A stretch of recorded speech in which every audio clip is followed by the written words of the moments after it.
இன்னைக்கே இந்த அப்பா அம்மாங்க எல்லாம் ஒழுங்கா உங்க பசங்களுக்கு கண்ட்ரோலியா சாஃப்ட்வேர் போட்டு உங்க குழந்தைங்களோட டிவைஸை நீங்க மானிட்டர் பண்ணணும். அவங்க கல்யாணம் ஆகி அவங்க லைஃப்ல செட்டில் ஆகிற வரைக்கும் அவங்களுடைய டிவைஸை நீங்க மானிட்டர் பண்ணி ரெஸ்பான்சிபிள் ஃப்ரீடம் அவங்களுக்கு கொடுக்கறது தான் நான் உங்களுக்கு அட்வைஸ் பண்ணுவேன். ஆனா குறைஞ்சபட்சம் 18 வயசாவது பண்ணுங்க. காரணம் என்னன்னா 18 வயசுக்கு மேல நீங்க மானிட்டர் பண்றத உங்க நாட்டோட சட்டம் அனுமதிக்குதான்னு எனக்கு தெரியல. இந்த பிரைவசி லா வந்துருதுன்னு நினைக்கிறேன். 18 வயசு ஆன உடனே உங்க பையன் லா பேசினா செருப்பால் அடிச்சு அப்ப நீயே போய் சம்பாதிச்சு நீயே சாப்பிட்டு நீயே படிச்சுக்கோ அப்படி துரத்தி விட்டுருங்க. இல்ல நான் என்ன சொல்றேங்க, மேலை நாட்டுல எல்லாம் அந்த பசங்க பிரைவசி வேணும்னு அப்பா அம்மா கிட்ட இருந்து ஒதுங்கி வாழறாங்க. ஆனா அவங்களே ஒரு ஹோட்டலுக்கு போய் மெக்டொனால்ட்ஸ்லயோ இல்ல 7-11 ஸ்டோர்லயோ போய் வேலை செஞ்சு சம்பாரிச்சு அவங்க படிச்சு அவங்களே வாழறாங்க. அவங்களே அப்ப பொறுப்பும் அவங்க எடுத்துக்கிட்டு ஃப்ரீடமும் அவங்க எடுத்துக்கிறாங்க.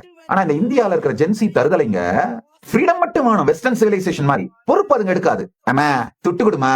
இந்த ஜென்சி ஆக்சுவலா ஐபிசிடியா மாறிடுச்சு, இந்தியன் பார்ன் கன்ஃபியூஸ்ட் டேசிஸ். அந்த பாரதம்ங்கிற அந்த சிவிலைசேஷன் படியும் வாழ மாட்டேங்குதுங்க. இல்ல ஓகே வெஸ்டர்ன் சிவிலைசேஷன் மாதிரி சுதந்திரத்தையும் நீயே எடுத்துக்கோ பொறுப்பையும் நீயே எடுத்துக்கோ அப்படியும் வாழ மாட்டேங்குதுங்க. சுதந்திரத்தை மட்டும் எடுத்துப்போம், பொறுப்பு பேரண்ட்ஸ் எடுத்துக்கணும்.